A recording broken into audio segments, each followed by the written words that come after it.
The old Coot here, coming back at you with another exciting video. Sourdough bread, right? If you've been watching the videos prior to this one today, we're now about 3 hours after I've taken the bread out of the oven. Beautiful crust, right? That hollow sound that everybody's looking for. Let me get the microphone as close as I can just so you can hear it better. But that's the thudsy sound that everybody wants to hear from the bread. And the way that thudsy sound is just like one more indicator that the inside is completely done. Look at that beautiful structure in there, right? Nice little sponge action going on. All these little pockets here, these little nooks and crannies in the bread itself. Still very warm, believe it or not, even after 3 hours. I would say this is like warm to the touch, like maybe like 100, like 90 to 100 degrees Fahrenheit is what this feels like to the touch, even after 3 hours. So the reason for letting the finished loaves set, right, and settle is so that that structure in there has a chance to like solidify, become more solid, become like, right, like you're allowing all of those protons and neutrons and atoms in there and that structure in there to kind of just set so that when you slice into it, it doesn't turn into a big gooey gloppy mess. And also that residual carryover cooking is going to continue. So as you can see, I do have like just a little bit of like softness in here that if I, when I go ahead and put this into my toaster oven, it'll come out the perfect toastiness.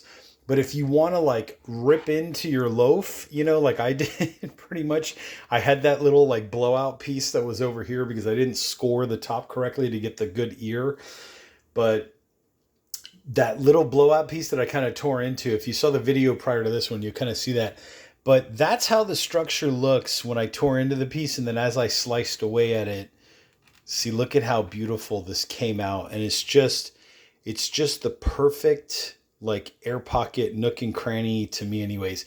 If you want to go nuts and get more of these air pockets in there, you could let it ferment a little bit longer in the fridge. I'm going to be back with another video series on how to actually make the dough itself, but just ballparking it, I think I did like, 1,000 grams of flour total, right? That's 850 grams of like a high protein flour, then 150 grams of like whole wheat flour, like atta flour, the kind they use to make like pitas, that kind of stuff.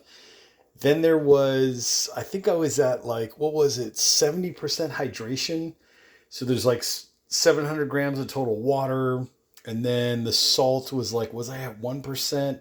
I think I was at like 2% salt or something like that. So it was like, I don't know. We'll be back with that formula later. But anyways, here's how the bread itself turned out. And it still has that nice crusty outside, right? With that hollow thudsy inside. Remember that thudsy inside again.